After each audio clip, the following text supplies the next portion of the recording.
Kua puta te whakatau, hei te paunga o tēnei marama, ka katia te ratonga tiro tū pāpaku o te hohi pera o Tauranga.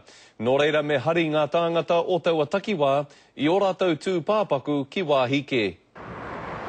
E rua miriona tāra te nui o te utu hei whakatika i te ratonga tiro tū pāpaku o Tauranga. He oi he kore hia no te hohi pera ki te kimi i aua moni, ka kati te ratonga nei. They have no qualms in phoning us when they want somebody to sit on an interview panel or to open up a new ward and do a blessing ceremony. And at the closure of such a significant matter like the local mortuary facility, they elected not to contact iwi at all.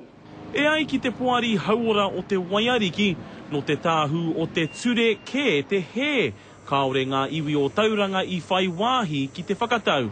I nā hoki kei raro tēnei momo ratonga i tō rātau maru. When I contacted Ministry of Justice office, it was vice versa. They were saying, well, it was up to the District Health Board. They just pay for the pathology services, not for the facility. Ko te whakahoki a te tāhu o te ture, he kaituku moni noai ho rātau mo te ratonga o Tauranga. Nō reira, ko te mana whakahaere kei te poari hauora tonu.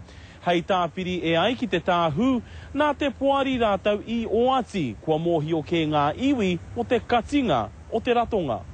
I nāia nei ka mate ngā whānau o Tauranga, ki te hari i ā rātau tū pāpaku ki Kirikiri roa, ki roto rua rānei. Ki Ngikiri ona, te karere.